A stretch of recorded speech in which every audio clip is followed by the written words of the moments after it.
razones por las cuales es muy emocionante para mí hablar de este tema es porque tiene que ver con cada persona que lo escuche. Porque por lo menos o somos padres o lo seremos, o si no somos padres y no lo seremos por la providencia del Señor, por lo menos somos hijos. Y por lo menos tenemos a nuestros padres o los hemos tenido. Y eso hace que estas palabras del apóstol Pablo sean competentes para cualquiera que escucha. Nosotros hemos estado hablando a lo largo de todas estas semanas acerca de la relación de sujeción como una marca o el sello de la llenura del Espíritu Santo. Hemos dicho que la carta a los Efesios es básicamente acerca de lo que se trata la gracia y luego de lo que la gracia produce. Y dentro de esa gran gama de cosas que la gracia produce está el hecho de entender que la gracia produce y su propósito es producir la llenura del Espíritu Santo. Y hemos dicho que esa llenura del Espíritu Santo luce con gente agradecida que canta a Dios con gracia en sus corazones, pero también luce con una capacidad o con una relación de sujeción a las autoridades. Esa sujeción a las autoridades se ve principalmente en el matrimonio, luego en la relación padres e hijos y finalmente en la relación amos y esclavos. Ustedes vieron el domingo pasado cómo la llenura del Espíritu se traduce en sujeción de las esposas a los esposos y de los esposos a Cristo. Y hoy vamos a ver cómo esa llenura del Espíritu, resultado de la gracia de Dios, se traduce en sujeción de los hijos a los padres y en disciplina de los padres hacia sus hijos. Nosotros no tenemos que presentar un manojo de evidencias aquí para comprobar que vivimos en una época marcada por la degradación del grado relacional, valga la redundancia, entre padres e hijos. Es cierto que siempre ha existido hijos rebeldes o hijos pródigos, pero lo que nosotros vemos hoy es una intensificación de esa rebeldía, tal vez por los muchos medios que hoy hay para manifestarla. Así que nosotros vamos a estudiar este texto a la luz de dos grandes encabezados. Y estamos rompiendo aquí nuestra regla de 3 encabezados. Dos grandes encabezados. El primero, hijos obedezcan a sus padres en el Señor. Y el segundo, padres disciplinen a los hijos en el Señor. Así que estos dos encabezados básicamente son acerca de lo que dice la Biblia acerca de los hijos y lo que dice la Biblia acerca de los padres y su relación. Nuestro texto empieza en el versículo 1 del capítulo 6 diciendo: hijos, obedeced en el Señor a vuestros padres, porque esto es justo. Honra a tu padre y a tu madre, que es el primer mandamiento con promesa, para que te vaya bien y seas de larga vida sobre la tierra. Y ya veo la cara sonriente y feliz de los padres aquí, como que se acomodaron en la silla, ¿verdad? Que hay bien. Notemos cómo Pablo siempre menciona primero la posición de sujeción antes que la posición de autoridad. Así fue con el matrimonio y así lo será también con la relación entre amos y esclavos, que ustedes verán la próxima semana. Su propósito es mostrar cómo nosotros somos llamados a asumir el rol de nuestro Salvador, quien antes de ser levantado en gloria como nuestro sacerdote, fue humillado y descendido hasta los somos. Es decir, antes de la autoridad, siempre la sujeción. Antes de la autoridad, siempre la sujeción. En cuanto a los hijos, Pablo recuerda un mandato del Decálogo, de los 10 mandamientos. Esto que Pablo está diciendo aquí, en realidad no es nuevo. Es el 5º mandamiento que Dios dio a Moisés en el monte Sinaí. Hijos, obedezcan a sus padres, porque esto es de acuerdo a la ley. Esto es lo que manda la ley. Así es como Pablo lo está diciendo. Yo no voy a discutir la vigencia que los mandamientos tienen al día de hoy. Yo asumo que las personas que están aquí comprenden que los creyentes en la actualidad tenemos y continuamos con la responsabilidad de observar los mandamientos. Amar a Dios sobre todo, no ser idólatras, no robar, no matar, no cometer adulterio. Nosotros estamos claros que esos mandamientos siguen siendo una regla para nosotros. Por tanto, conviene que nos detengamos a pensar no solo en las implicaciones de este mandamiento directas, sino también en la naturaleza de ese mandamiento. Cuando uno habla, por ejemplo, del mandamiento de no robar, uno siempre está pensando en la prohibición, pero no está pensando en lo que implica en el aspecto positivo, ¿verdad? Cuando viene el Nuevo Testamento, Pablo dice aquí en esta misma carta a los Efesios, el que hurtaba no hurte más, sino que ¿qué? Que trabaje. Es decir, que el mandamiento no solo tiene una cara negativa, la prohibición, sino que tiene una cara positiva implícita. Así que nosotros vamos a ver este mandamiento en toda su extensión. La prohibición, pero también la extensión, la naturaleza misma del mandamiento. La ley de Dios fue consagrada en 2 tablas que agrupan las 10 ordenanzas.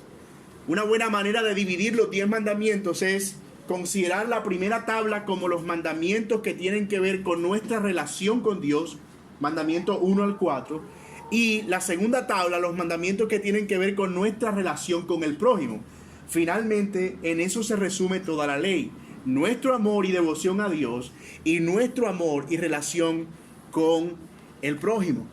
El mandamiento de honrar padre y madre aparece como la transición entre lo que representa amar a Dios y servir a los demás. Es una transición entre nuestros mandamientos que tienen que ver con amar a Dios y el mandamiento de servir a otros, a nuestro prójimo. Pudiéramos pensar que se trata de una casualidad. Dios pudo haber puesto el mandamiento por allá en el puesto 8º, o en el 7º, o en el 6º. Pero déjeme a mí pensar que en realidad todo esto tiene un propósito. Dios puso este 5º mandamiento aquí siguiendo un orden.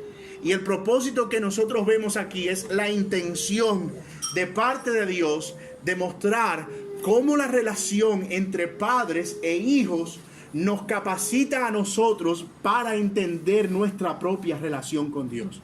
Es decir, cómo nuestra relación con nuestro prójimo más cercano, padres e hijos, es en cierta manera un laboratorio en el cual nosotros moldeamos o reflejamos nuestra relación con Dios. Honrar padre y madre es un mandato familiar y hay 2 cosas involucradas en ese mandato.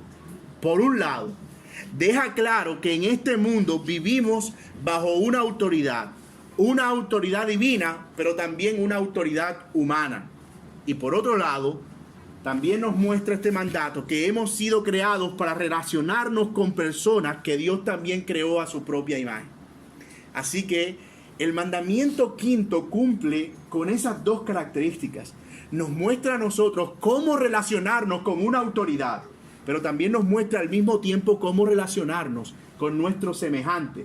Así que ese 5º mandamiento es una mezcla que hay allí entre cómo me relaciono con Dios y que es mi autoridad y cómo me relaciono con mi prójimo. Solo estoy explicando por qué creo que Dios puso ese mandamiento como el 5º. Porque nos prepara para nosotros servir a nuestro prójimo. Como verás, honrar padre y madre es la recreación a pequeña escala de lo que es someterse a Dios como autoridad y a nuestro prójimo también. Es el resumen práctico de toda la ley. Así que este es un mandamiento sumamente importante a la luz de la intención de Dios en lo que Él quiso transmitir. Ahora bien, habiendo dicho esto, ¿cómo se ve ese mandamiento? ¿Cómo luce? ¿Qué implica? Bueno, hay esencialmente 2 perspectivas. Una perspectiva inmediata, que es lo que el mandamiento dice directamente, y una perspectiva extensiva, que es lo que el mandamiento implica, que no está tan claros, que no está tan directo, pero que sí está implícito. Vamos a ver las 2. Vamos a ver lo que implica el mandamiento, la implicación inmediata, lo que el mandamiento dice directamente. Al respecto de la perspectiva inmediata, la ordenanza natural es esta: debemos honrar a nuestros padres. Eso es lo que el mandamiento dice. honra a tu padre y a tu madre. El significado es en realidad bastante simple. Honrar a nuestros padres significa obedecerlos, ¿verdad? Pablo hizo mención de eso en Efesios 6. Él dijo: obedeced en el Señor a vuestros padres, porque esto es justo. Así que esa palabra honrar y obedecer están en una relación casi de sinónimo en cuanto a su significado en este pasaje. Así que inmediatamente lo que ese mandamiento significa es que los hijos deben obedecer a los padres. Ahora, aquí no hay nada nuevo hasta ahora. No tenemos que leer los 10 mandamientos para saber que los hijos deben obedecer a los padres. Ok. Pero esta obediencia, dice el mandamiento, está sujeta al grado de relación que hay entre los padres y los hijos. Es obvio, mis amados, que no obedecemos a nuestros padres en el mismo grado cuando somos adultos, que ya nos casamos, que cuando estamos en casa. O sea, que es una obediencia de alguna manera condicionada por la intensidad de la relación. Mamá, yo la amo muchísimo y la obedezco, pero hay algunas cosas en las que ella ya no se puede meter. Porque yo tengo ahora una familia y una responsabilidad. Lamentablemente hay algunos padres que todavía no han entendido eso, ¿verdad? Y todavía tienen una injerencia en los matrimonios de sus hijos como si sus hijos tuvieran 8 años. ¿Ya? Entonces, eso siempre trae problemas. Pero está claro aquí que esa obediencia está sujeta al grado, a la intensidad de la relación. Tan es así que Dios nos manda a nosotros a establecer esa relación cuando estamos casados, cuando ya salimos del seno matrimonial, en otros términos, y lo veremos en algún momento. Pero quiero que tengan eso en la mente, porque lo vamos a traer ahorita más adelante. La obediencia sigue manifestándose en la medida en que mostramos respeto y damos valor a sus opiniones, siempre. Alguien por ahí dice: bueno, pero yo no voy a obedecer a mi padre en todo, porque bueno, ya yo no puedo obedecerle en absolutamente todo. A veces no tienen razón, y eso es cierto. Pero nosotros seguimos dándole respeto y valor a sus opiniones. Ellos necesitan saber que incluso cuando nosotros no estamos de acuerdo, porque ya, como no tenemos esa obligación directa de obedecer por estar fuera, aunque no estamos de acuerdo, nos duele no estar de acuerdo. Y ellos necesitan saber eso. Y nosotros necesitamos expresarlo como parte del respeto y la honra que deben o que merecen. Tan así es esto que en una teocracia, es decir, en un estado, en una situación en la que solo Dios gobierne, o sea, hágase la idea de que no existe gobierno civil, no existen leyes de Estado, solo se gobierna con la palabra de Dios y con lo que Dios manda. Cuando eso existió, la manera en que Dios dirigía a su pueblo con este mandamiento era bastante severa. Los hijos rebeldes eran maldecidos y apedrados. Y obvio, nosotros ya no estamos en una teocracia, gracias a Dios. Pero en una teocracia, un hijo rebelde era tan una afrenta para el pueblo de Dios que si un hombre era rebelde con sus padres, moría. Eso es una buena manera de empezar a extinguir la raza humana. Mira lo que dice Deuteronomio 21, 18 al 21. Si alguno tuviera un hijo contumaz y rebelde, que no obedeciera a la voz de su padre ni a la voz de su madre, y habiéndole castigado no le obedeciere, entonces lo tomarán su padre y su madre y lo sacarán ante los ancianos de su ciudad, a la puerta del lugar donde viva, y dirán a los ancianos de la ciudad, los padres dirán a los ancianos: este es nuestro hijo, es contumaz y rebelde, no obedece a nuestra voz, es glotón y borracho. Versículo 21. Entonces todos los hombres de su ciudad lo apedrarán y morirá, y así quitarás el mal de en medio de ti, y todo Israel oirá y temerá. Esto es lo que Dios piensa de la desobediencia de los hijos a los padres. Ojo, es cierto que ya no estamos en una teocracia ahora. Y de nuevo, gracias a Dios. Pero esto nos muestra a nosotros, hermanos míos, qué es lo que Dios piensa de este mandato y de alguien que ose a desobedecer. Eso nos muestra el carácter de Dios hacia este mandamiento.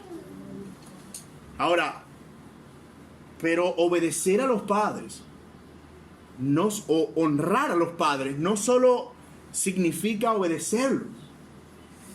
Obedecer a los padres también implica reconocimiento económico. Reconocer económicamente e incluso participar de sus necesidades, cuidando de ellos. Jesús se refirió a esto cuando exhortó a los fariseos por la hipocresía de los fariseos que condenaban a los discípulos porque comían con las manos sucias. Y Jesús le dijo, ustedes son unos hipócritas impresionantemente. Porque este mandamiento de comer con las manos limpias no está en la ley de Dios, se lo inventaron ustedes. Y ustedes condenan a cualquiera que come con las manos sucias. Pero mientras tanto, dice el Señor Jesucristo, hay un mandamiento que sí está en la ley de Dios, que es el 5.º mandamiento, y ustedes se lo vuelan. Porque cuando tienen que honrar a su padre y a su madre, van al templo y cogen el dinero que deben dar a sus padres y dicen, es corbán, que era una especie de ofrenda que se daba para el templo, y cuando tú declarabas algo corbán, eso no se podía usar para otra cosa. Entonces, ustedes son tan hipócritas que hacen énfasis en un mandamiento que ustedes inventaron, pero cuando tienen que honrar a padre y madre, van donde sus padres y le dicen, mira, yo te ayudaría, papi, yo sé que estás en necesidad, pero lo que tengo aquí justo es corbán, no te lo puedo dar, lo tengo que llevar al templo. Y el Señor dice, qué hipócritas son ustedes, porque honran los mandamientos de los hombres, pero el mandamiento de Dios no lo quieren obedecer. Y Jesús lo que está haciendo aquí es mostrar cómo la honra a los padres se relaciona con la manera en que nosotros cuidamos económicamente de ellos. Ahora, yo sé que eso está sujeto siempre a ciertas condiciones y situaciones. Hay un tiempo en el que nosotros dependemos económicamente de nuestros padres, ¿verdad? Y tal vez nosotros no estamos en esa posición, sobre todo cuando estamos siendo criados, de reconocer económicamente a nuestros padres, a menos que guardemos todos los recreos y se los devolvamos cada fin de mes. Pero en el momento en el que nosotros salimos de la casa, nosotros seguimos todavía con esta demanda sobre nuestros hombros. Honrar padre y madre a través del reconocimiento económico. Es nuestro deber como hijos participar de las necesidades y el cuidado de nuestros padres. Escúcheme, hermano, esto no es un deber del Estado. Esto no es un deber del Estado. Y yo lamento mucho esto, porque muchas personas abandonan a sus padres al cuidado del Estado. Dicen, no, es que el Estado tiene que pagarle a mi viejito. No, el Estado no tiene que pagarle a tu viejito. Es tu responsabilidad, es tu deber, es tu llamado. Y nosotros no podemos excusarnos en eso. ¿Y cuál es el resultado? Tú ves señores abandonados completamente por sus hijos. Y culpando al Estado porque el Estado no los atiende. Y yo lamento que tengamos un Estado tan alcahuete. Porque si nosotros hiciésemos cumplir la ley tal como está, tenemos leyes que obligan a los hijos a sostener a sus padres. Y eso es realmente lo que nosotros debemos velar, que el Estado haga cumplir las leyes. Y que los hijos que abandonan a sus padres tengan que enfrentar juicio por eso. Pero eso es otro tema. Emocionante y apasionante, pero otro tema, al fin y al cabo. Yo quiero decirles esto, hermano. Sobre todo a la luz de esto que los fariseos hacían. Honrar la obra del Señor y contribuir para las necesidades de la iglesia es bíblico y es bueno y es un deber. Pero eso no está en pleito con la honra que nosotros debemos a nuestros padres. Podemos hacerlo uno sin dejar de hacer lo otro. Hace poco hablé con un hombre que me hablaba con gran aflicción en su corazón de la manera en que él sentía que estaba abandonando a sus padres porque en su iglesia lo estaban obligando a dar unas ofrendas sumamente altas. Y él decía, yo me siento entre la espada y la pared, porque si yo no doy lo que me piden en la iglesia, yo siento que estoy mal delante de Dios, pero por otro lado no puedo cargar con las necesidades que tienen mis padres, que son muy grandes.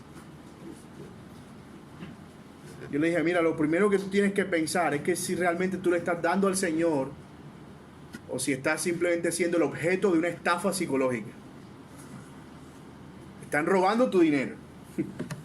Y lo segundo que tienes que saber es que tú tienes un deber y un mandamiento que cumplir. Y es el mandamiento de honrar padre y madre. Y Dios te proveerá lo suficiente para ambas cosas. No necesitas descuidar lo uno por hacer lo otro. Mis amados, en eso debemos nosotros ser enfáticos. Algunos padres de hijos creyentes, que no son creyentes, los padres,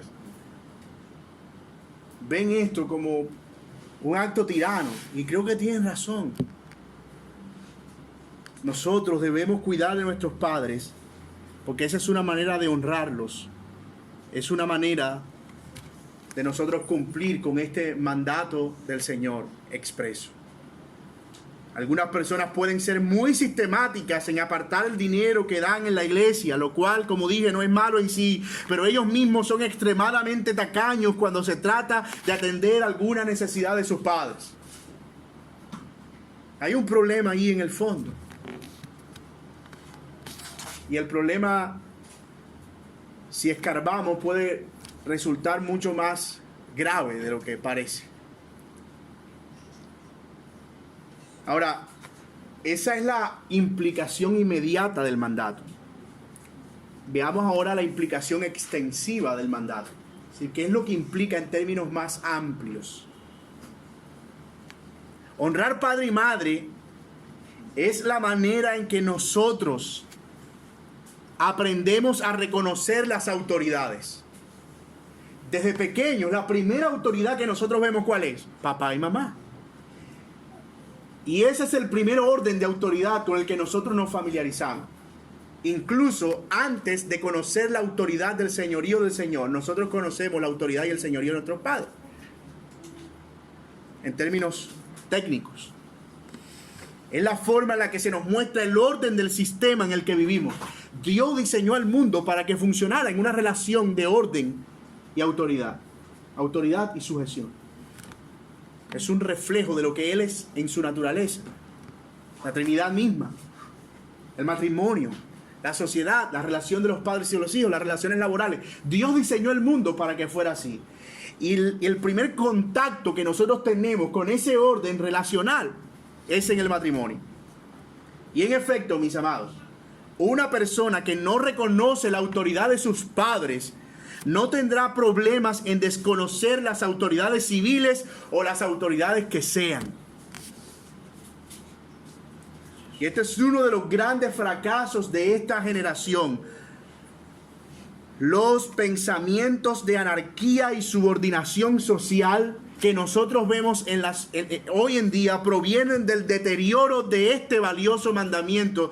En últimas instancias, es el laboratorio mismo del funcionamiento de una sociedad. Destruyes el orden familiar y destruyes inmediatamente cualquier forma de orden que exista de allí hacia arriba, incluyendo el orden social. Cuando tú ves a un muchacho pegarle un puño a un policía, eso no lo aprendió él en la calle. Tú puedes casi que asegurar que ese muchacho tiene una idea distorsionada de la autoridad que proviene de su seno familiar. Estoy hablando en términos generales. Cuando tú ves a un hijo o un muchacho que es irrespetuoso en la escuela, con sus profesores y no respeta de ninguna forma la autoridad, tú puedes asegurar que esa persona o ese muchacho tiene una idea distorsionada de la autoridad en la esfera familiar. El pastor Thomas Montgomery dice lo siguiente, y cito: la obediencia a este mandamiento tiende a preservar la vida de la familia, la sociedad y las naciones en general. La rebelión y la desobediencia por parte de los hijos produce efectos desastrosos en la familia, la sociedad y en el país en general. Produce hijos irresponsables, negligentes y desobedientes a toda clase de autoridad. Fin de la cita. En efecto, hermanos, es a este hecho que está ligada la promesa que sigue a este mandamiento, para que tus días sean prolongados en la tierra. ¿Qué tiene que ver obedecer con tener larga vida? Debemos aclarar que esta no es una promesa indefectible de que los hijos obedientes morirán más viejos. No, pero si lo pensamos bien, un hijo obediente sin duda alguna tendrá menos riesgo de morir por insubordinación en una sociedad hacia afuera, cuando sale de su casa. Yo no sé si usted alguna vez ha escuchado eso por lo menos en mi pueblo funciona así, ¿verdad? Cuando se veía un muchacho muy rebelde, mis abuelos lo veían y decían, ese no llega viejo.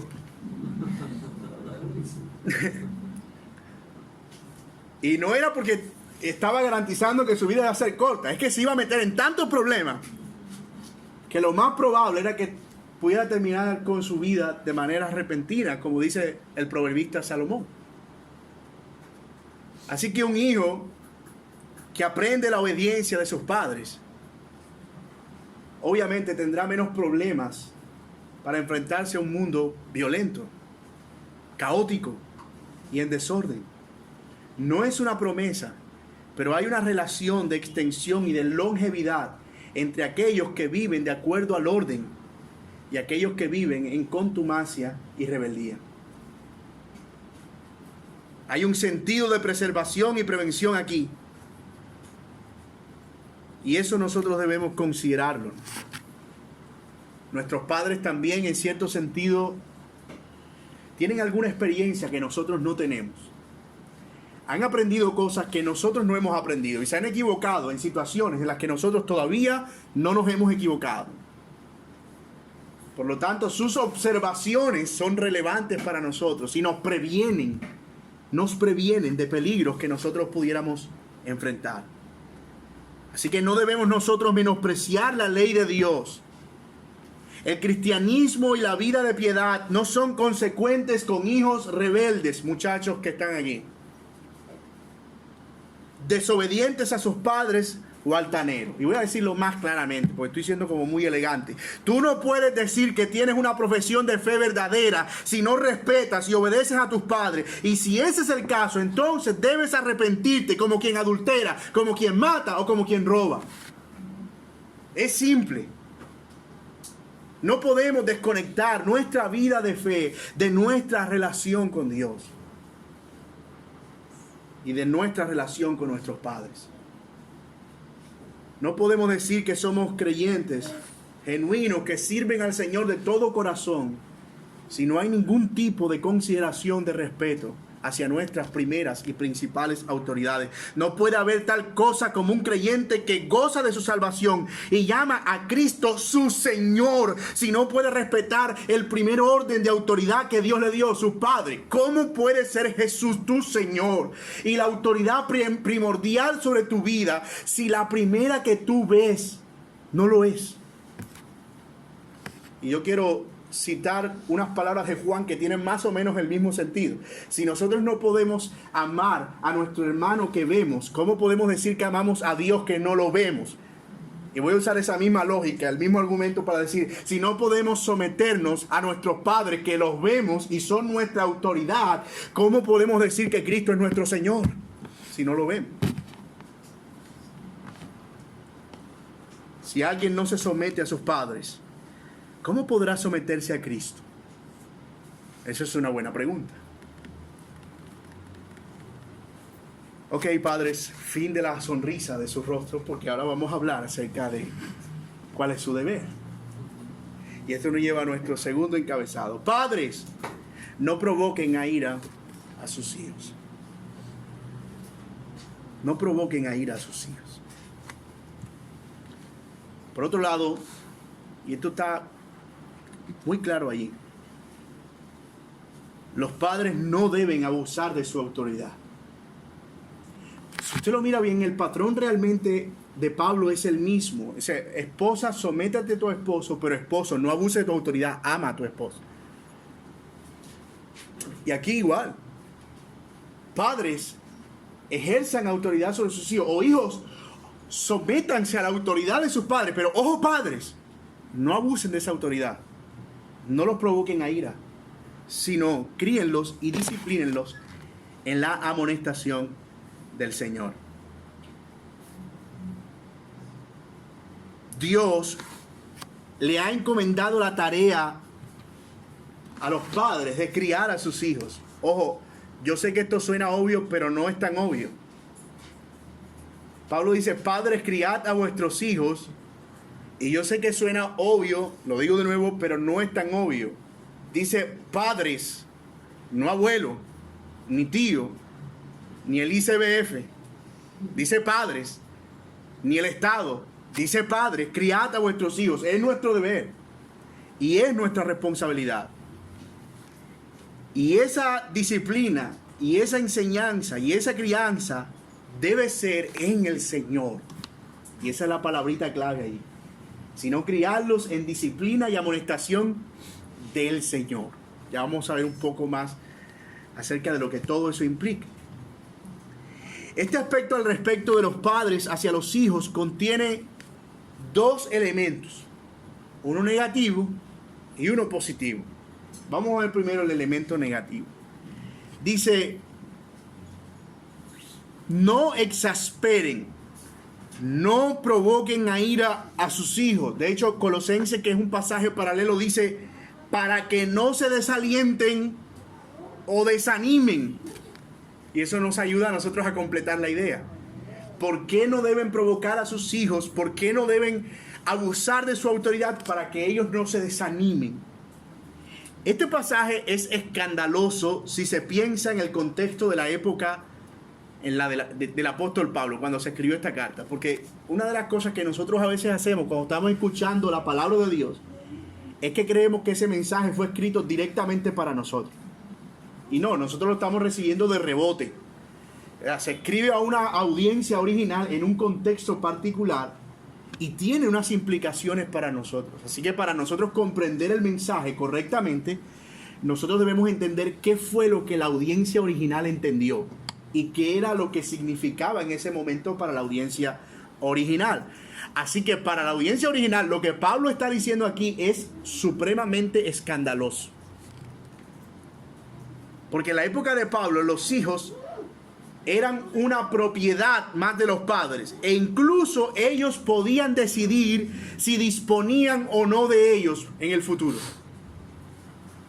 En el libro Historia de las Sociedades Domésticas Antiguas y Modernas de Séneca, un escritor de la época, griego por cierto, él vivió en los días de Pablo.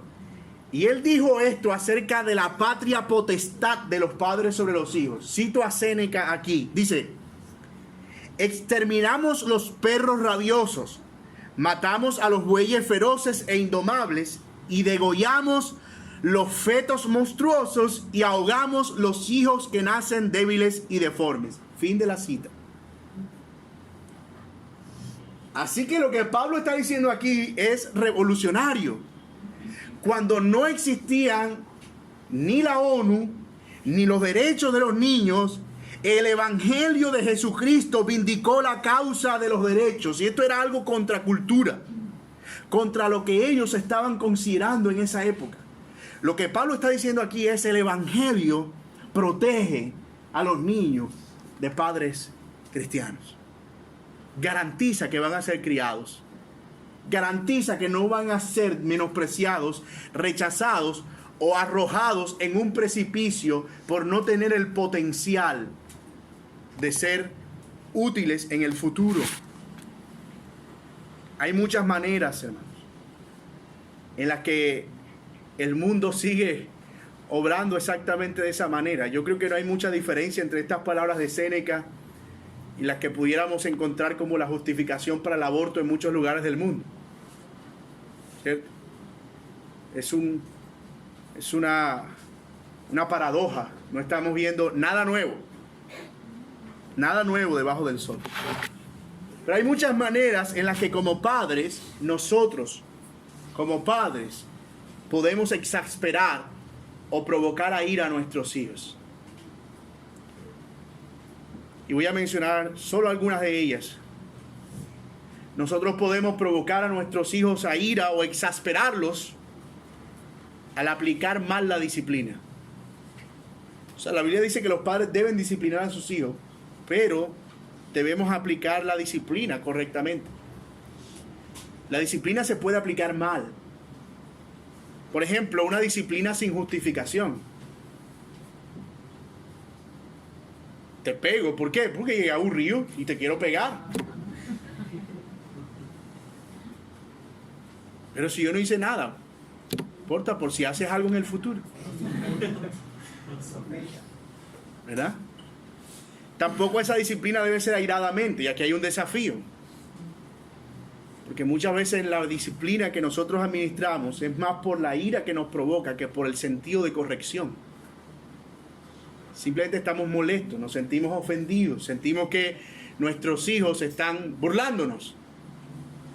Sentimos que no nos están dando el debido respeto, así que nos olvidamos de la corrección y usamos la disciplina como un mecanismo de venganza, no es otra cosa, venganza. A eso se debe el me las paga, tú entras aquí. Gallina de patio no se corretea. Algún día viene.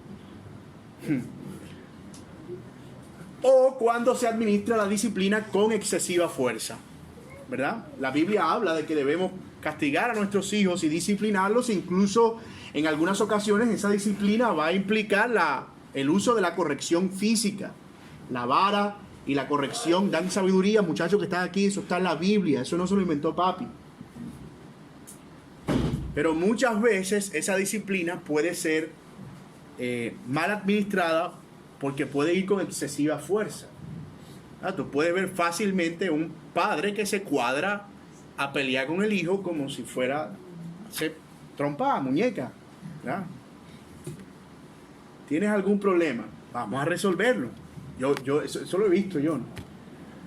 Y obviamente esa no es la manera de aplicar disciplina. Eso es exasperar y provocar a ir a los hijos. Aplicar mal la disciplina. Por otro lado, también se aplica o se exaspera y se provoca ir a los hijos cuando somos o cuando los padres son déspotas y desprovistos de todo sentimentalismo.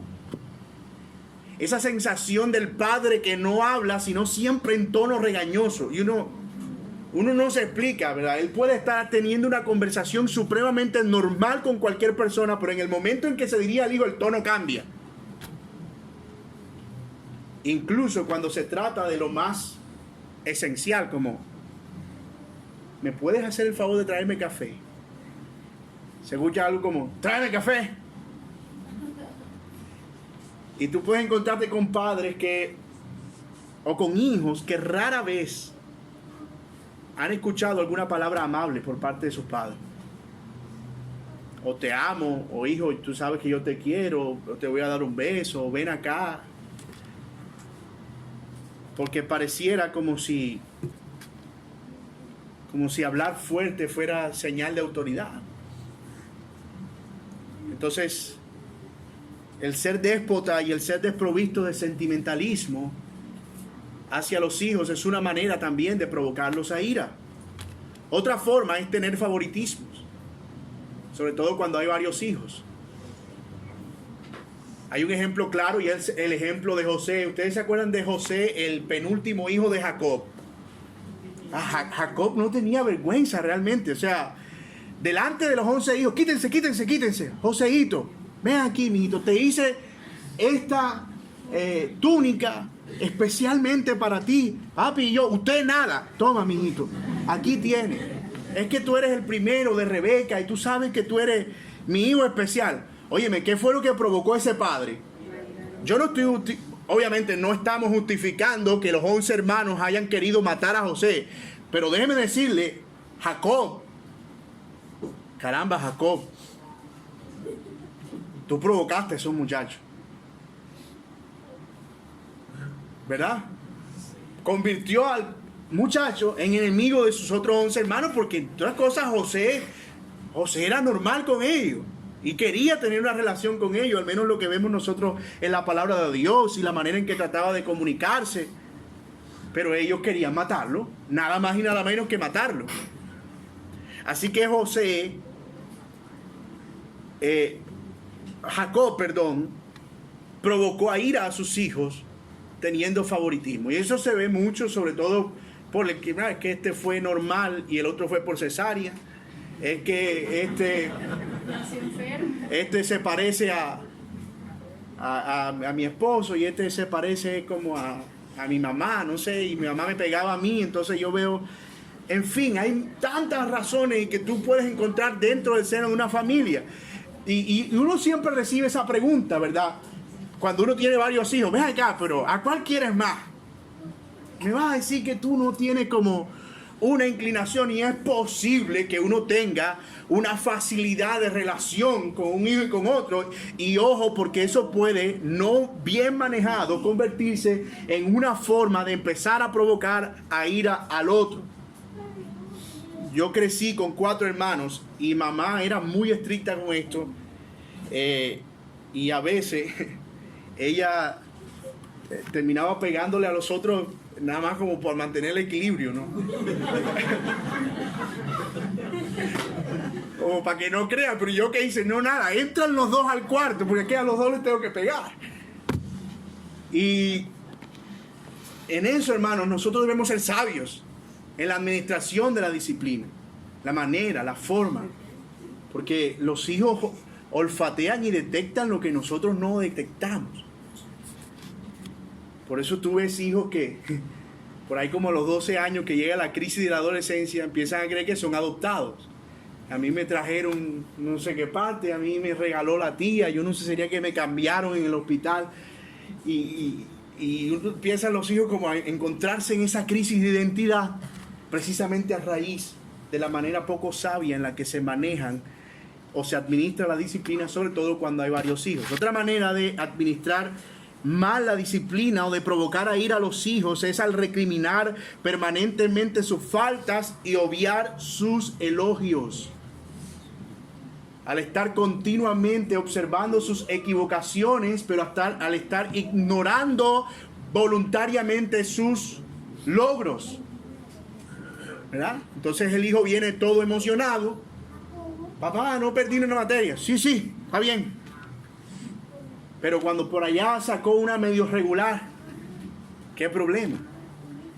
Y eso es una manera también de provocar a ira a los hijos. Recuerden el pasaje paralelo de Colosenses 3, para que ellos no se desanimen o no se desalienten. Así que nuestra disciplina también es un equilibrio entre elogio y castigo. Yo leía en estos días un artículo muy interesante acerca de la disciplina hacia los hijos, y el autor decía algo como el elogio y la disciplina funcionan como un banco. Tú vas elogiando y tú vas acumulando para la disciplina.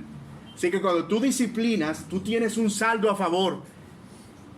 Pero si tú nunca elogias y todo lo que hace es disciplinar, ese hijo siente que en realidad no está haciendo nada bueno y nada que complazca a sus padres. Entonces elogia y disciplina de manera proporcional. Metes elogios en el banco de la disciplina de tus hijos, para que cuando tengas que disciplinarlos, ellos no crean que estás siendo muy tirano, sino que por el contrario, estás velando por su bien. Pero yo creo que la peor forma de provocar a ira a los hijos es no disciplinarlos. La peor forma de provocar a ira a un hijo y de exasperarlo es no disciplinarlo. No mostrar ningún tipo de interés por ellos, ni ningún tipo de preocupación por su conducta. Notemos que lo contrario a expresar disciplina es no disciplinar. O sea, lo contrario a la disciplina es la no disciplina. Y eso, hermanos, es muy peligroso. muy peligroso. Ahora bien, eso en el sentido negativo, ¿verdad? No provoquen a ira a los hijos.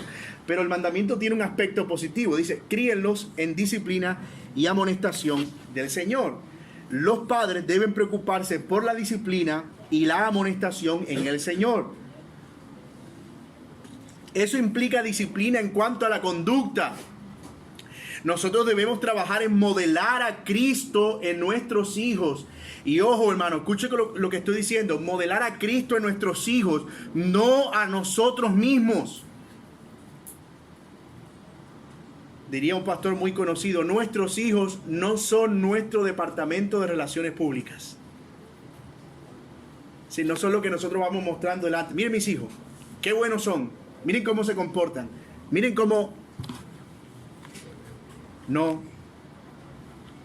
Amonestar en el Señor es amonestar conforme a Cristo. Y esto es muy importante, sobre todo porque como padres somos muy rápidos para olvidar esto y buscamos nuestros propios métodos, nuestras propias maneras, o peor aún, aquellos con los cuales nosotros fuimos criados.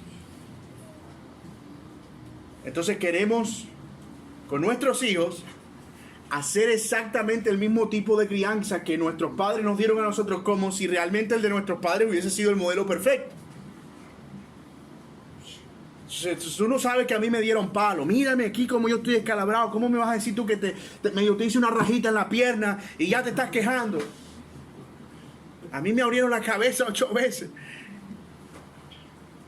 Y hermanos, no se trata tampoco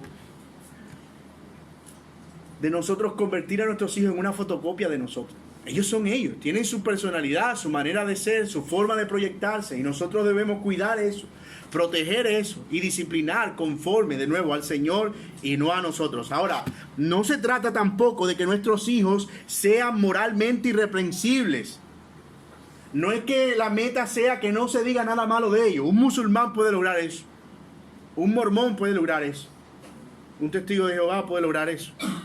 Es más, un ateo puede lograr eso. Hay hijos de ateos muy disciplinados. Muy disciplinados. No, hermanos, se trata de que nuestros hijos sean verdaderamente enseñados en el Evangelio.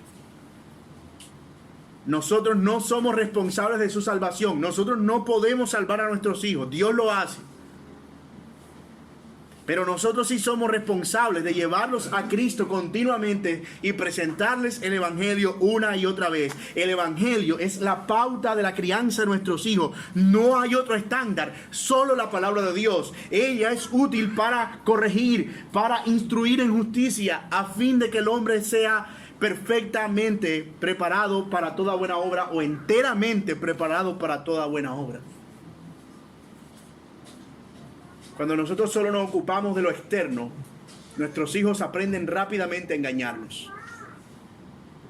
Y entonces crean una vida de apariencia que nos complace, pero su corazón está lejos de una obediencia genuina.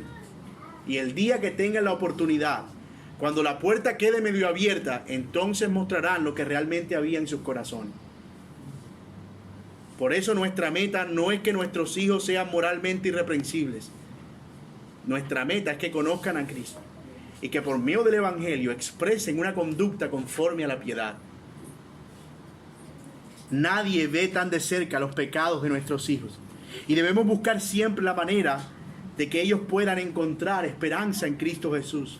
Y mi hermano, no te aflijas, no te aflijas. Nosotros no somos suficientes para esto. No estamos capacitados para esto. Somos débiles, vengativos, y siempre queremos que las cosas se hagan a nuestra manera. Siempre vamos a buscar un camino alternativo. Siempre queremos hacerlo en la forma en la que nosotros creemos que tiene que hacerse. Pero el Señor tiene un camino más excelente. Es el camino del Evangelio, en el que conocemos todo el amor de Cristo necesario para sufrir por el pecado de nuestros hijos y disciplinarlos con la amonestación necesaria. Algo que pudiera ser muy útil es ver a nuestros hijos como un prójimo necesitado de salvación. ¿Y cómo te relacionas con un prójimo que necesita la salvación? Con compasión, con amor, con disciplina. pero también con paciencia. A veces no es fácil amar a hijos difíciles, sobre todo hijos difíciles. No es fácil amonestarlos. No es fácil disciplinarlos, pero ¿acaso tú no eres también un hijo difícil a veces? ¿Acaso no eres tú para el Señor un hijo difícil? ¿No es paciente tu Padre Celestial contigo? ¿No es el Señor compasivo también contigo? ¿Por qué tú no puedes serlo con tu hijo? ¿Por qué no puedes mostrar el amor que el Padre ha mostrado hacia ti, también hacia tu hijo? Mis hermanos, por eso Efesios enfatiza tanto en conocer el amor del Señor en el capítulo 3. Porque cuando conocemos el amor del Señor, lo ancho, lo profundo, lo grande, lo inmenso, la manera en que Dios nos ha amado, entonces podemos amar a nuestros hijos, incluso si son difíciles, incluso cuando vemos lejos su conversión, incluso cuando vemos lejos de tener el estándar que nosotros esperamos para ellos. Es entender el amor de Dios lo que nos mueve. Hijos que están aquí, ciertamente a veces no se ve fácil someterte a tu padre y a tu madre y obedecerlos. Pareciera que están cohibiendo tus libertades, pero piensa que tus padres son la escuela en la que el Señor te enseña sobre autoridad. Allí aprendes a someterte a tus maestros, a las autoridades, pero sobre todo a Dios mismo. Sobre todo a Dios mismo. Nuestro Padre Celestial es así a veces como nuestros padres terrenales. No siempre nos da lo que pedimos, pero Él siempre nos da lo que nosotros necesitamos. Y es cierto que la disciplina al principio no parece ser causa de gozo, pero trae fruto apacible de justicia a aquellos que realmente la aprecian. Hijo, no creas la mentira de que si tu padre te disciplina es porque no te ama. Todo lo contrario. La disciplina de los padres está movida por el amor natural, y debería estar movida por el amor natural que el Señor ha derramado en nuestros corazones. Algunas conclusiones finales. El Evangelio no permite que nosotros seamos creyentes y dejar fuera de ese estado de ser creyentes la manera en que nos relacionamos con nuestra familia.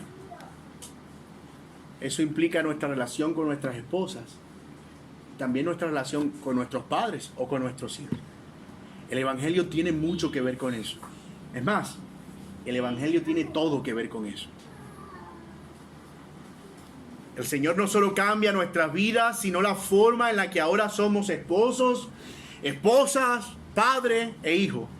El Evangelio lo cambia todo.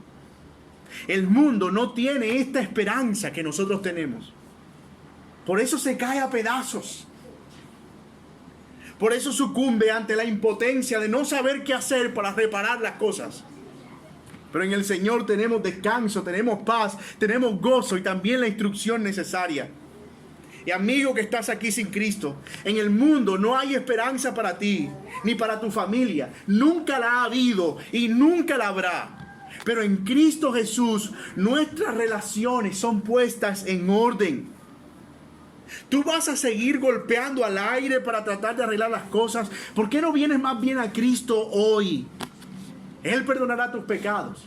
Él te hará una persona nueva. Te dará a conocer su amor.